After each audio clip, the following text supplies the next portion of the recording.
Una cordial bienvenida a este curso que hemos denominado Aprendizaje Efectivo mediados por TIC. Más que un curso, es un diplomado, con toda la seriedad que eso significa y con la esperanza de que ustedes se comprometan de una manera fuerte con el proyecto para que al final de él usted sea una persona docente, tutor, con los recursos y las competencias suficientes para desarrollar su actividad del día a día en el modelo presencial o virtual. Vamos a empezar contándoles qué es lo que vamos a hacer en esta presentación. El título que le hemos puesto a esta presentación se llama Aprendizaje entre pares, un modelo para pensar. Básicamente se construye bajo el concepto de la necesidad de que o el profesor y el estudiante se conviertan en pares académicos el uno del otro y finalmente que el estudiante utilice mucha parte de su tiempo en el aula de clase a pensar, que es tal vez una de las cosas más difíciles. Muy bien. Einstein dice que el cambio de un paradigma es bastante difícil y hay que entender que eso es verdad en nuestra profesión. Quienes hemos sido profesores de un modelo totalmente presencial todo el tiempo, tenemos muchas dificultades para pasar de ese modelo presencial a un modelo totalmente virtual. Y el objeto de este proyecto, de esta propuesta de diplomado, es resueltamente encontrar la forma como romper ese paradigma. Nosotros tenemos la pregunta, ¿cuál es el paradigma del que estamos hablando? Javier Martínez Aldanondo es un gestor del conocimiento, un español que tiene bastante experiencia en el asunto, y él dice que en su frase es: yo sé, tú no sabes, yo te cuento. Es el modelo que se maneja académicamente en la gran mayoría de las instituciones que tenemos nosotros en el siglo XXI. Es una fórmula totalmente copiada de la era industrial y que ha mantenido constante, el desarrollo de ese modelo ha sido, digamos, constante, y por lo tanto el cambio ha sido bastante lento.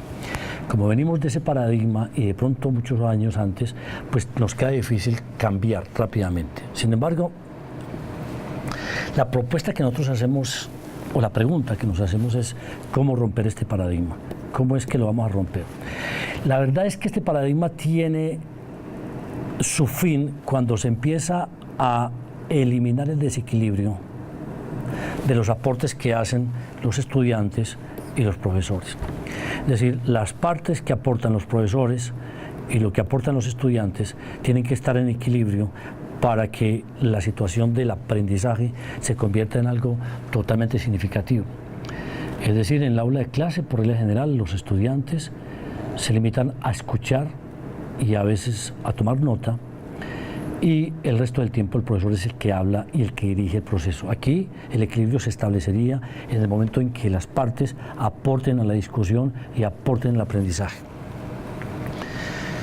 Se trata entonces de un modelo activo, se trata de construir conocimiento de manera compartida y presionar al estudiante y obligar al estudiante a que en ese espacio de desarrollo académico él piense, que es muy poco el tiempo que se dedica en el aula de clase a comprobar que el estudiante está construyendo conocimiento con base en el pensamiento. Y esa construcción del conocimiento se hace con toda seguridad si se logra, si se hace de manera compartida. Muy bien, hablemos un poco del tema de la educación clásica, de la comunicación, en el modelo de educación tradicional.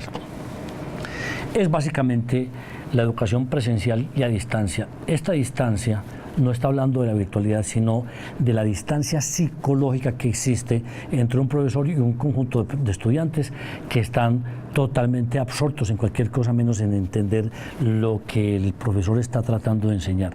Esto es lo más común en las universidades, en las escuelas, en los colegios, una distancia psicológica. Aunque están presentes de cuerpo entero, lo que ocurre ahí es muy poco nivel de comunicación. ¿Qué pasa con el tema académico? Pues que los profesores que hemos trabajado todo este tiempo y los estudiantes que han venido trabajando en este modelo hacemos exactamente lo mismo. Repetimos lo que aprendimos y enseñamos cómo aprendemos.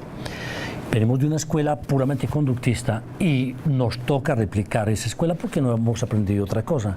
Aquí lo que queremos es remover un poco ese tema, a ver qué tal les parece la propuesta que les voy a presentar. Este título que hay aquí, Aprendizaje entre pares, que es el que le damos a la presentación general, aprendizaje entre pares, un modelo para pensar, es algo que para nosotros ha sido bastante significativo en cursos de ingeniería, cursos de líneas de transmisión, antenas, microondas y propagación, en donde los estudiantes tienen la oportunidad de participar básicamente en un modelo que fue desarrollado por el profesor Eric Mazur. ¿Cuál es la historia? Él en los años 90, cuando enseñaba física en la Universidad de Harvard, descubrió que los estudiantes podían solucionar problemas numéricos de la física sin entender para nada el concepto que hay detrás de él. Es decir, los estudiantes podían manipular las fórmulas para llegar a respuestas de un problema teórico, pero sin entender los principios físicos que están implicados dentro del fenómeno.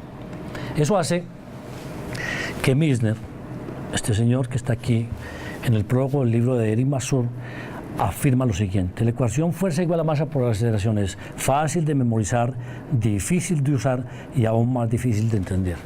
La gran mayoría de los profesores, cuando no entendemos un fenómeno conceptualmente, nos escudamos en las ecuaciones. Es más fácil escribir una ecuación que desarrollar y hacer entender un concepto. Por eso es esta frase, estas tres frases que emite Misner en el prólogo que hace de Peer Instruction en el libro de Mazur. También afirma Mazur que los estudiantes pueden resolver problemas sin entender el fenómeno físico, y eso es algo que está retratado día a día en nuestras organizaciones académicas, en las universidades públicas y privadas. Este fenómeno es del día a día. Y también esto ocurre mucho. El profesor, aún con experiencia, se puede engañar pensando que enseña de forma correcta. Es decir, muchas veces los estudiantes o los profesores creen que por escribir la ecuación fuerza igual a masa por aceleración, ya el estudiante comprende el concepto de la fuerza y el concepto de la aceleración o el concepto de la masa. Eso hace muy difícil, ¿cierto?, para que un estudiante, este tema de las ecuaciones, si solamente se exponen como tal, hace muy difícil que un estudiante motu propio sea capaz de convertir estas ecuaciones en conceptos que sean útiles para el desarrollo como profesional. Encontró, por ejemplo, que estudiantes obtienen la máxima nota en una calificación, en un examen convencional, lo pueden perder en un examen conceptual. Y aquí empieza un concepto que él quiere destacar o que destaca en su obra. Él encuentra que los profesores que hacemos preguntas convencionales que llevan a resultados después de análisis numéricos y matemáticos suelen ser más fácil para los estudiantes que cuando se trabaja con modelos puramente conceptuales, con preguntas puramente conceptuales. Y con base en ese descubrimiento, él encuentra que el 39% de los estudiantes empeoran la calidad de sus resultados cuando pasan de un examen, de una pregunta convencional a una conceptual.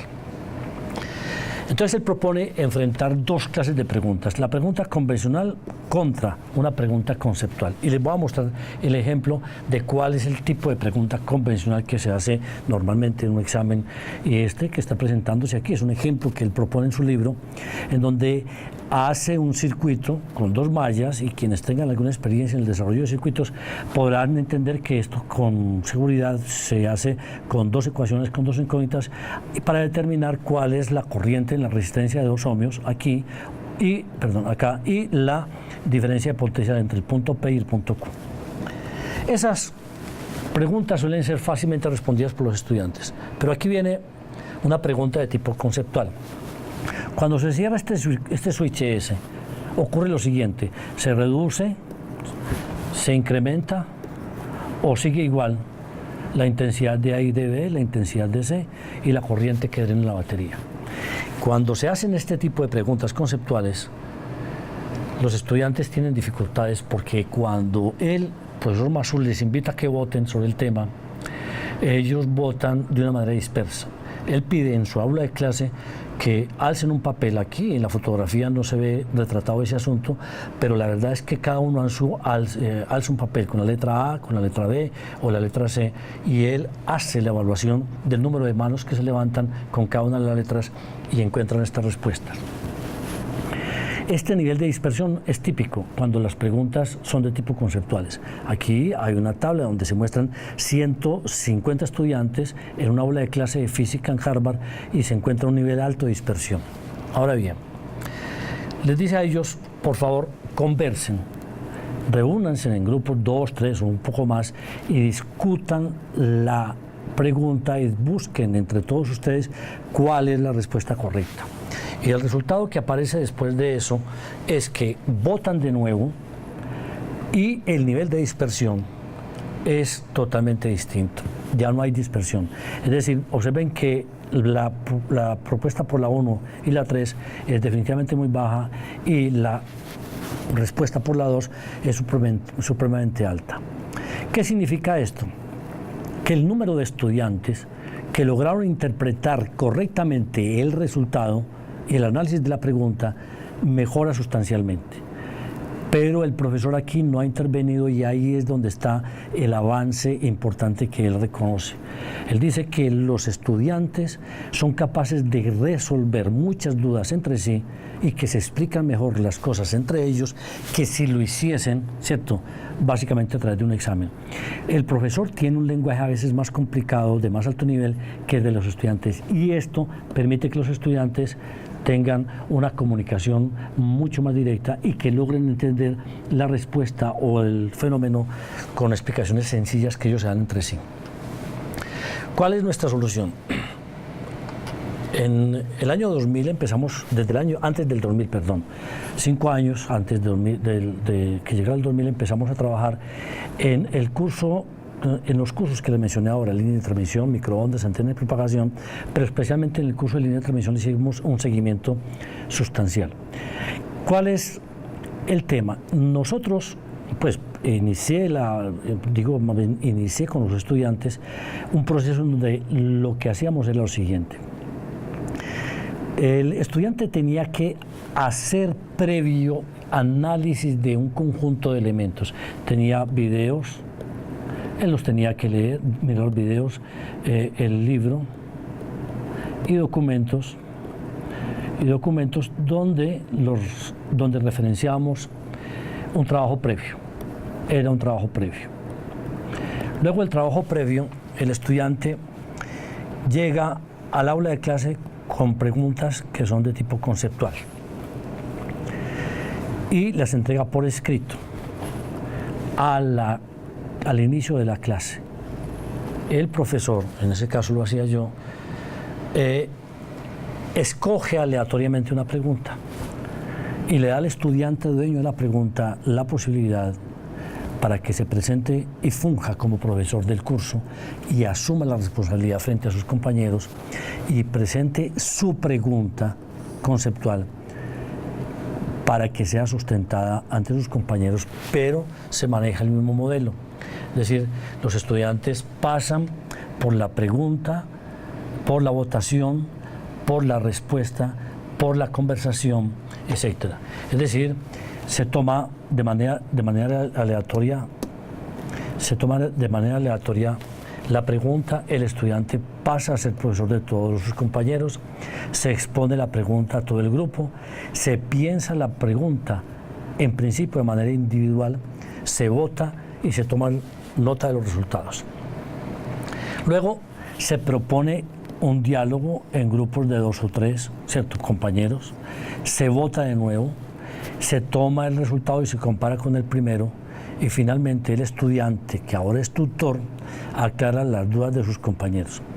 Lo que se logra es exactamente lo que muestra Mazur en su experiencia, es decir, que los estudiantes logran gran nivel de aciertos en sus respuestas y no hay una intervención directa del profesor. El estudiante es el que se encarga de resolver las dudas que los estudiantes que no lograron acertar en su respuesta todavía tienen necesidad de que se les aclare.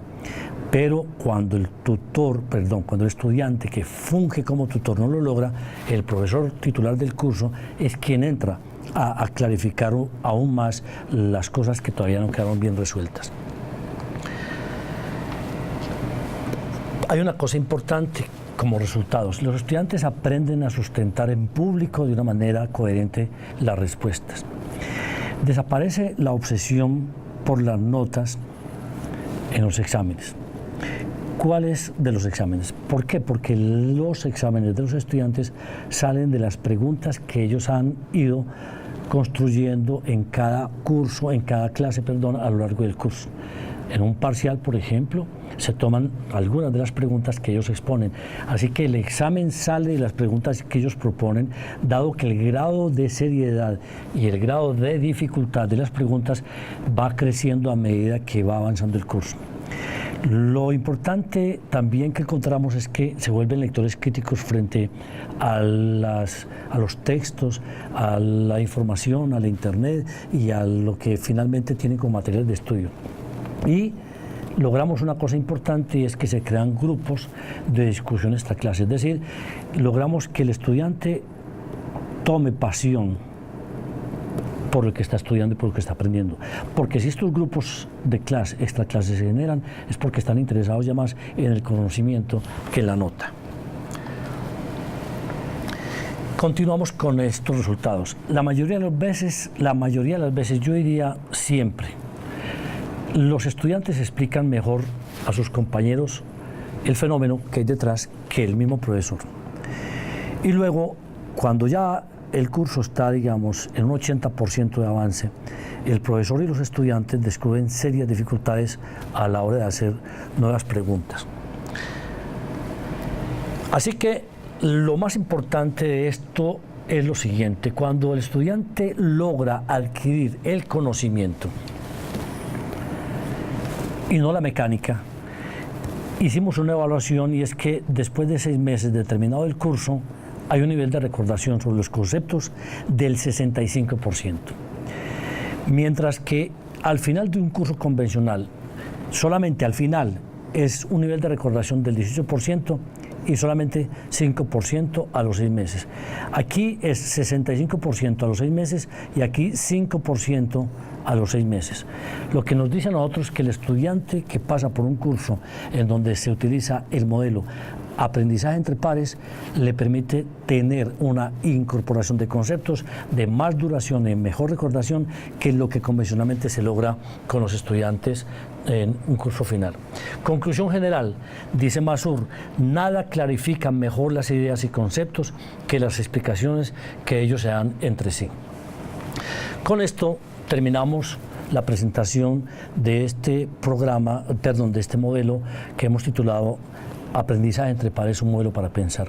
Yo voy a dejar un PDF en el curso para que ustedes, si están interesados en tener un poco más de detalle de la forma como se hace el modelo y cómo se aplica el modelo, lo tengan ahí. Así que muchas gracias y espero que les haya servido y que les sirva en el futuro esta presentación.